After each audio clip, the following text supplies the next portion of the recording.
track to deliver record annual adjusted earnings per share of between $3.25 and $3.50. Just a few of the highlights in the second quarter. We achieved all-time record quarterly operating earnings of $62.8 million and adjusted earnings per share of $1.19. We also exceeded first quarter 2021 sales levels by $37 million. We generated significantly stronger gross margins, reaching 47.7%. And we also made noteworthy progress towards our balance sheet goals. And of course, continue to focus and engage with our consumers, driving deeper and stronger connections with all of our brands. Overall, our consolidated revenue for the second quarter was $676 million, representing a nearly 6% improvement from the first quarter of 2021. Our adjusted earnings per share for the period reached $1.19, up 59 cents sequentially and surpassing second quarter 2019 levels by 57 cents, and most notably, making the highest quarter of adjusted earnings per share in the company's history. Our gross margins also improved significantly, rising 705 basis points from the second quarter of 2019, as we drove more full-price selling as a result of tighter inventory levels due to disruptions and delays across the supply chain.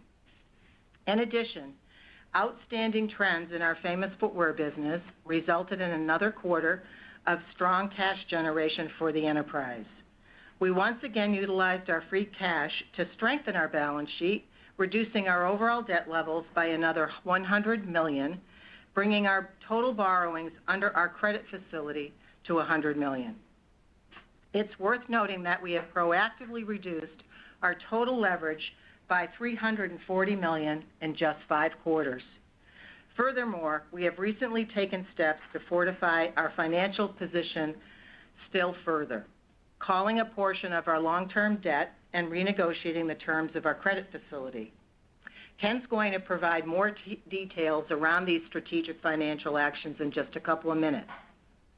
Notably, the results we delivered in the second quarter were accomplished despite the disruptions in the supply chain that resulted in approximately 28% less inventory across the company when compared to the second quarter of 2019. But before we jump into the segment breakout, I want to highlight the progress we've made and the plans we have to grow our Caleres-wide digital and direct-to-consumer business. During the second quarter, we continued to leverage our previous capital investments, digital capabilities, and our upgraded e-commerce platforms to drive an approximately 58% increase from our own .com sites over the second quarter of 2019. And that was even as we saw brick-and-mortar trends accelerate during the period. As you know, our foundation has been built on putting the consumer first, and we are known for curating a diversified suite of powerful brands that connect and reach a growing number of consumer segments. And as a result, our total direct-to-consumer business and sales represented nearly 80% of our total sales. With that in mind, we've sharpened our focus and are driving forward even more with our digital-first strategies to attract new, maintain current, and reactivate previous consumers across our entire portfolio of brands. We view our enterprise-wide customer database and file as a strategic differentiator, as well as an asset to drive growth. We are at the early stages of harnessing and exploiting this key strength, but are excited about the potential for value creation. Let's now move to our second quarter segment results, starting with the standout performance at Famous Footwear, where we achieved a number of financial and strategic milestones, including record results across all of our major key financial metrics.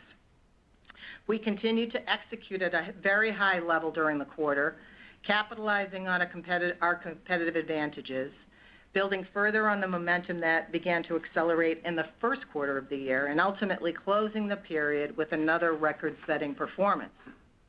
Among the highlights for the segment, Famous generated quarterly sales of approximately $454 million, an 8% improvement over the second quarter of 2019, and the highest level of second quarter sales in the history of the brand. As consumer demand improved and sales increased, we drove record margins, which reached more than 50%. In fact, margins improved by 671 basis points when compared to the second quarter of 2019, as we drove more full-price selling and reduced promotional activity. Additionally, our return on sales reached nearly 19%, which is 11 full percentage points higher than the comparable period in 2019 and a record for Famous. Finally, we delivered operating earnings of $85.5 million, which was $54 million greater than the second quarter of 2019, and quite remarkably exceeded operating earnings delivered for the entire year in 2019. I should mention that our second quarter success at Famous was broad-based, as we saw sales growth and/or gross margin rate improvement across women's and men's and kids and accessories, and across style categories including athletics, casual, sandals, and boots. In addition, we saw improvement in conversion and AURs when compared to the second quarter of 2019, both in-store and online. In fact, our brick-and-mortar business during the second quarter increased more than 10% over the second quarter of 2019. And our online sales were up more than 50% when compared to the second quarter of 2019, the most comparable period, with e-com penetration right now at about 11% of total sales. Notably, conversion on famousfootwear.com was up 61 basis points, and the gross margin rate on e-commerce sales was up more than 1,200 basis points when compared to the second quarter of 2019. It's worth noting that momentum has continued as we have moved into the third quarter of 2021, with brick-and-mortar traffic up and store-for-store sales up high double digits versus the comparable period of 2020.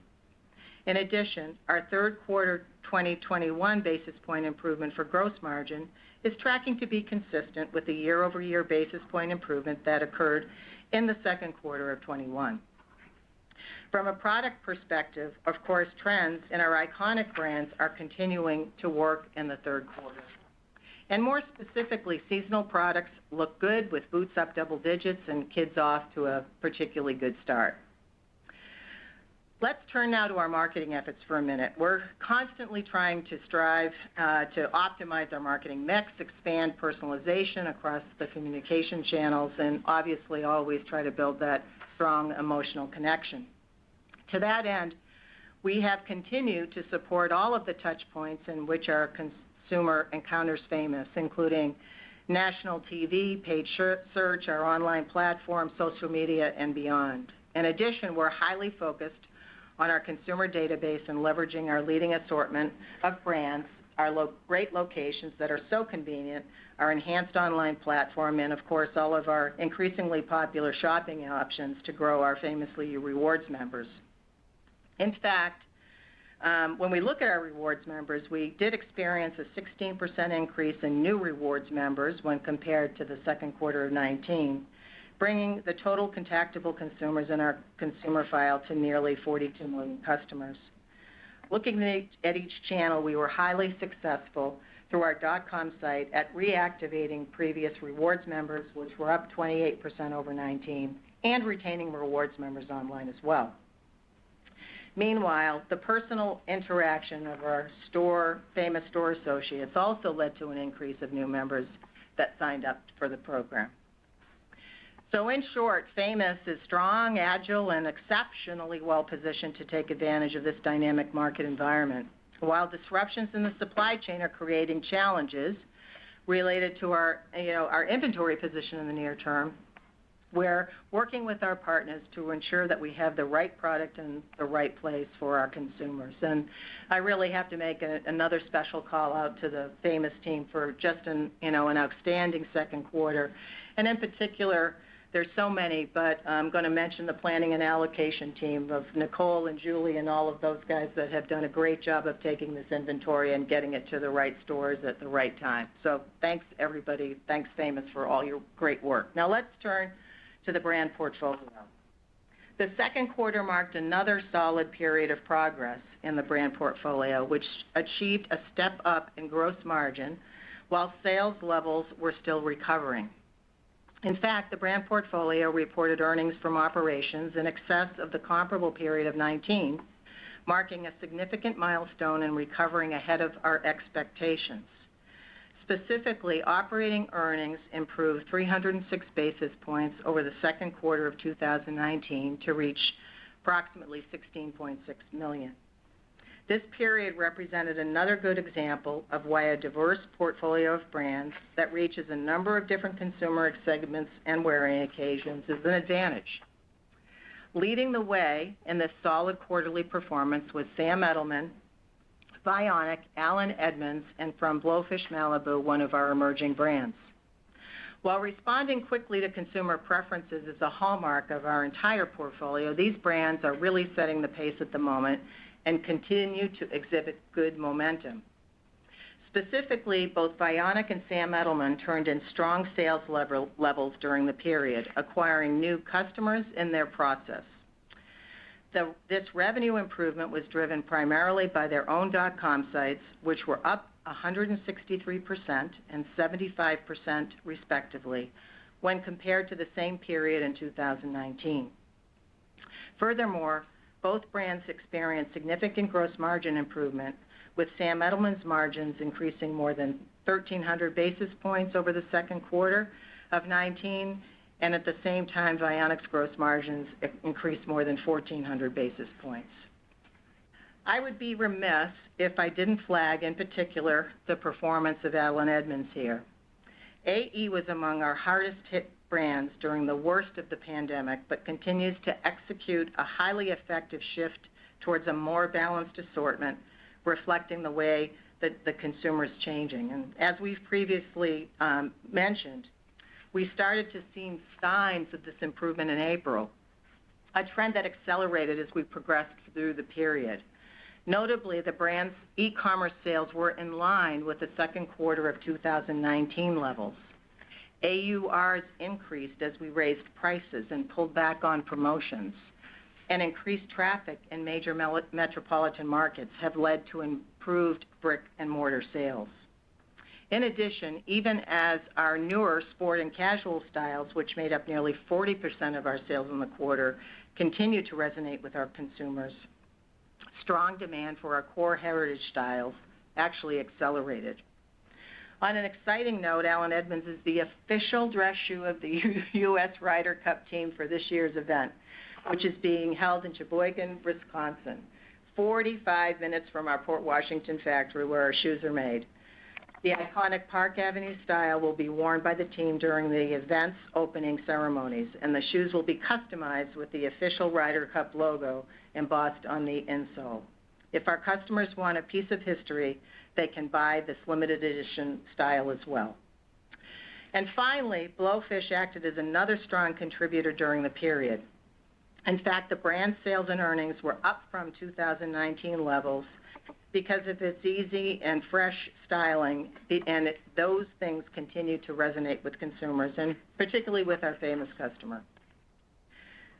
So a significant part of this performance for the brand portfolio has been in the e-commerce growth. As a whole, the brand portfolio's own .com sites were up 64% when compared to the second quarter of 19, with the number of sites experiencing increases in traffic, conversion, and AURs. In particular, and not surprisingly, brand sites that had access to fresh and new inventory experienced the biggest increases. This improvement highlights and underscores the work that we've been doing to enhance the digital experience, spur direct and personal engagement with our consumers, and foster deeper connection with our brands. With our digital acceleration strategy in place and an energized team pointed in the right direction, we're confident that we can continue to build brand power, inspire our consumers, and drive growth and profitability across the portfolio. We truly do believe that this initiative and see it as a central value-driving component of our long-term strategy going forward. So overall, while we're pleased with the margin performance in the brand portfolio, there is still work to do. The brand portfolio sales revenues were down 33% from the second quarter of 2019, due in large part to ongoing challenges in the supply chain and limited the ability to quickly chase product and fill reorders. As we look out, we do anticipate supply chain and logistics challenges, specifically ongoing long lead times and significant increases in ocean freight. And that will likely put downward pressure on our third quarter sales to the tune of approximately $30 million. That said, we are actively working with our partners to minimize these disruptions and believe we are well equipped to partially offset some of these cost headwinds. Although the macro environment remains volatile, we see a strong consumer who knows what they want and is ready to engage further with our diversified set of brands. So clearly, we begin the second half of the year very aware of these ongoing dynamics playing out in the marketplace, but are really strengthened by our recent performance. From this point in position, I'm really highly confident in our ability to control the variables within our control, build upon our recent strong results at Famous, continue to improve our sales performance in the brand portfolio, and of course, enhance long-term value for our shareholders. Overall, I am very enthusiastic about our strategy for ongoing value creation and for the opportunities that lie ahead of us for Caleres. And with that, I'll turn the call over to Ken for a financial review. Ken? Thanks, Diane, and good afternoon, everyone. I would like to start by echoing Diane's comments. We delivered an outstanding second quarter, which reflects the power of our portfolio, the strength of our strategy, and the dedication of our Caleres team. I'm pleased to report that in addition to another strong operating performance in the quarter just ended, we also continued to advance our efforts to reinforce our financial foundation and drive forward with the strategies intended to enhance shareholder value. As we previously discussed, our top priority for cash flow remains debt reduction, and we made tremendous progress toward that objective once again in the second quarter. In total, we paid down an additional $100 million in revolver debt during the period, another step toward our goal of zero net debt. During the course of the past 5 quarters, we've managed our working capital and utilized our strong cash generation to lower our overall indebtedness by $340 million, creating significant long-term value for our equity holders in the process.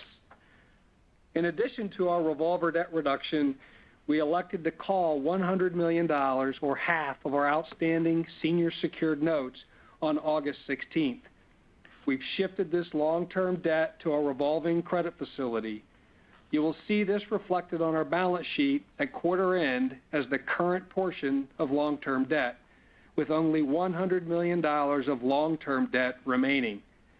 Furthermore, we've recently entered into discussions to renegotiate and renew the terms of our revolving credit facility. We expect through these negotiations we will extend the credit facility's maturity date by 5 years and restore it to pre-COVID terms. This shift and renewal, coupled with the additional revolver debt reduction, will reduce our annual interest expense by approximately $9 million. Looking ahead, we expect to close 2021 with an even stronger balance sheet, likely ending the fiscal year with total debt around $200 million, which is on par with the debt levels that prevailed pre our Vionic acquisition. At the same time, during the second quarter, we continued to invest in our business and return capital to shareholders through our recurring dividend, which, as you all will recall, we maintained throughout the pandemic. We view this as a strong symbol of our firm commitment to rewarding our shareholders for their ongoing support of our business and their confidence in our long-term prospects for value creation and growth. Last week, we announced that our board of directors approved our 394th uninterrupted quarterly dividend, which will be paid on October 1st, 2021 to shareholders of record as of September 10th. Now let's look at a few of our financial metrics in a bit more detail. As Diane highlighted, for the second quarter, we delivered $675.5 million in sales, driven by record second quarter sales at Famous Footwear. Our consolidated gross margin was 47.7%, up 705 basis points from the second quarter of 2019. Famous Footwear delivered gross profit margin of approximately 50.1% in the second quarter. The 671 basis point improvement from 2019 was primarily driven by more full price selling and a lower promotional environment. Our brand portfolio second quarter gross margin of 39.7% was 498 basis points higher than the second quarter of 2019, as brands pulled back on promotional activity in the wake of the ongoing supply chain disruptions. Our second quarter SG&A expense was $259.5 million during the period, or 38.4% of net sales. As expected, this included incremental expense related to the additional performance-based and share-based compensation expense associated with our improved operating performance. The company generated approximately $65 million of cash from operations in the second quarter, and as discussed, used that cash to reduce our debt levels further. All in, we ended the quarter with a solid balance sheet consisting of approximately $55 million in cash, lower levels of debt, and improved working capital position. Our inventory at quarter end was down approximately 28% when compared to 2019 second quarter, and included an approximately 28% decline at Famous Footwear and a 30% decline for the brand portfolio, including a much higher percentage of our inventory in transit and not yet available to sell. As we look to the rest of the year, and as we continue to work to align our inventory levels with consumer demand, we expect constraints in the supply chain to persist. To that end, we will be hyper-focused on minimizing these challenges to the best of our ability, optimizing and maximizing our current inventory, emphasizing trending brands and brands with trending styles, and taking calculated risk in order to drive our ongoing improvements. Now turning to the outlook for the third quarter and full year fiscal 2021. As Diane highlighted earlier, we're encouraged by the momentum we are seeing at Famous Footwear so far this quarter and the potential for ongoing sales improvement in the brand portfolio.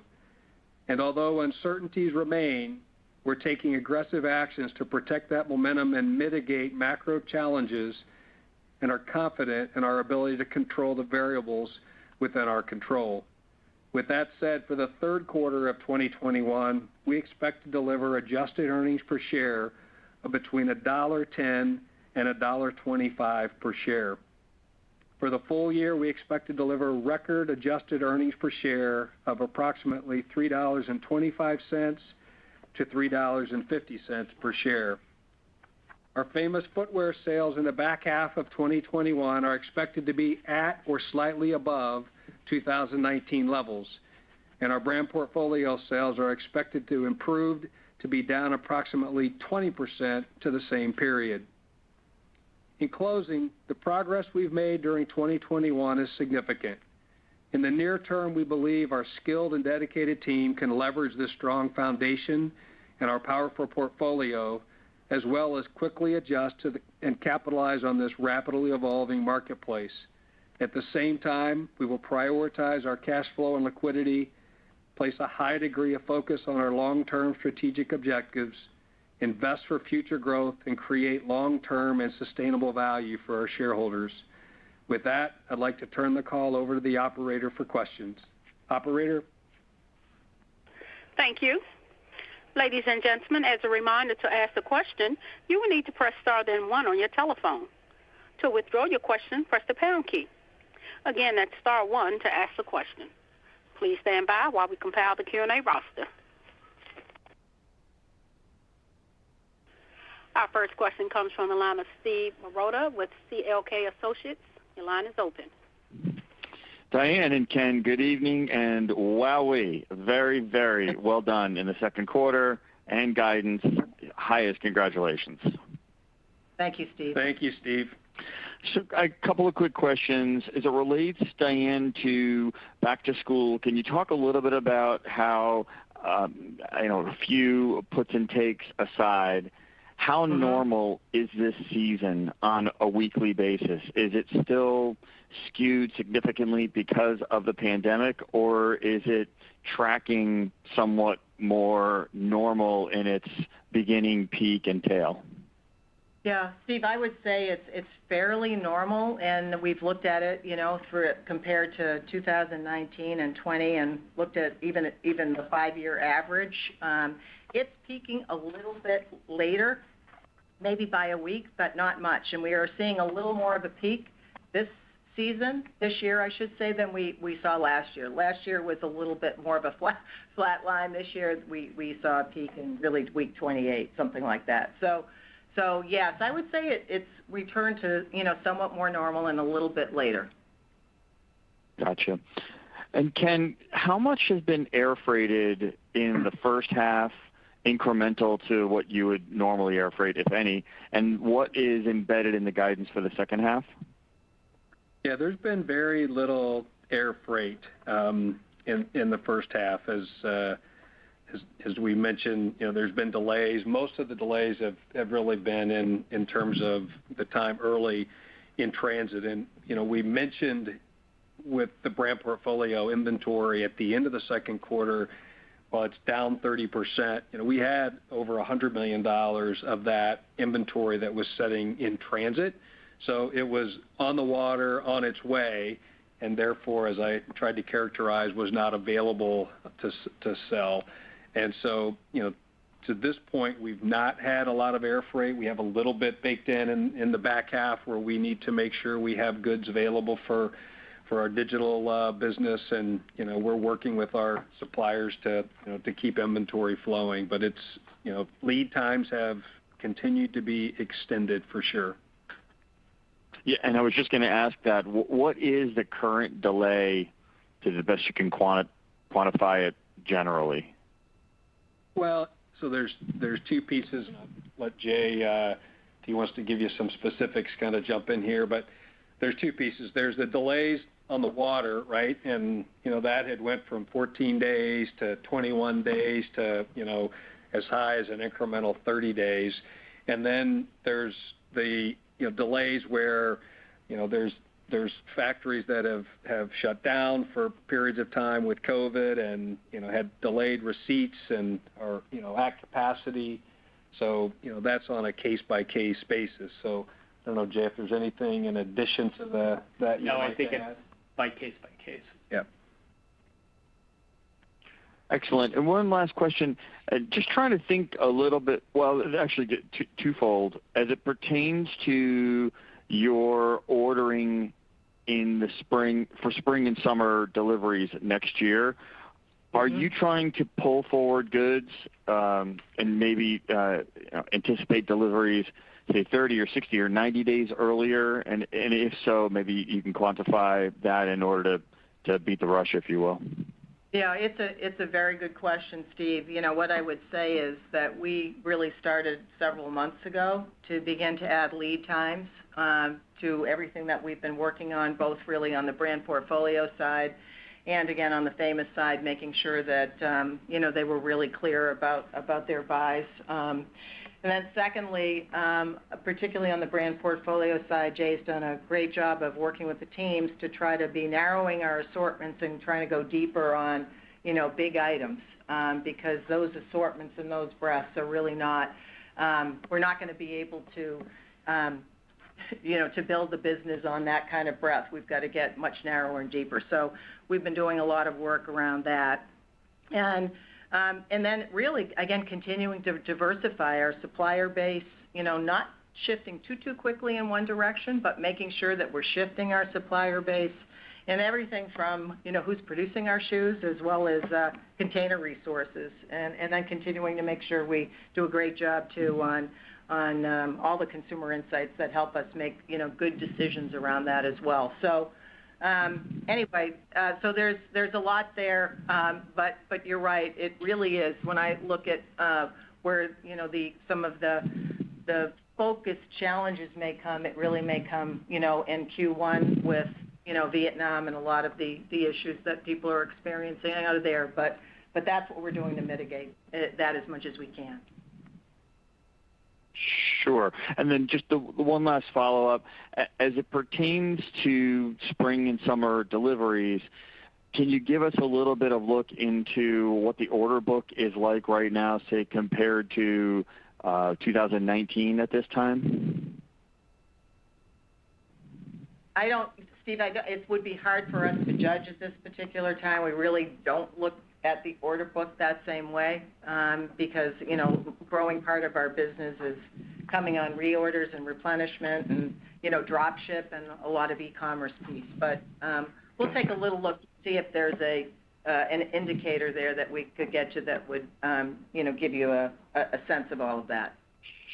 Sure, I'll take the balance offline. Thank you. Thanks, Steve. Thank you, Steve. Thank you. Our next question comes from the line of Dana Telsey with Telsey Advisory Group. Your line is open. Good afternoon, and congratulations on the terrific results.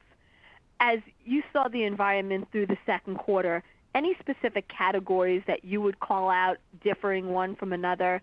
And pricing, how are you thinking of pricing going forward? Are there raw material increases that you're taking price on? Thank you. Yep. Okay, thanks, Dana. Well, first of all, in terms of the trends and what we saw throughout the quarter, any of the iconic brands that have been performing, really throughout the spring season continue to do so. And the trends that you'd seen, whether it's in athletic and sport, whether it's, footbed sandals and Crocs, all of those things continue to be terrific. But what we did see as the consumer was, much more comfortable and ready to go out and go to social occasions, that opened up dress and sandals and heels definitely were something that the consumer demanded. And actually, I can tell you from our Sam Edelman business, we're completely out of stock in core sizes and things like the hazel and the yarrow. So that says to me that, there's definitely some pent-up demand there. So that would be a little bit of a sense of what we see. And early reads on boots, while it's extraordinarily early, seem to be good as well. As it relates to price increases and input costs and, really all of the costs that are going up right now, yes, we have definitely taken a look at all of that and are raising prices, going into the latter part of the fourth quarter and for spring of, 2022. Jay, I think you could maybe comment a little bit on, that in terms of what you're seeing with respect to price increases and maybe a little bit around, on average, what that might look like.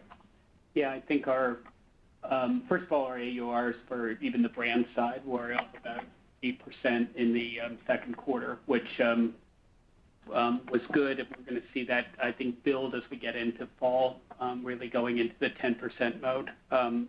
So that's where we're going on the AUR front. And we have seen material costs going up as well, so that's really aided toward them.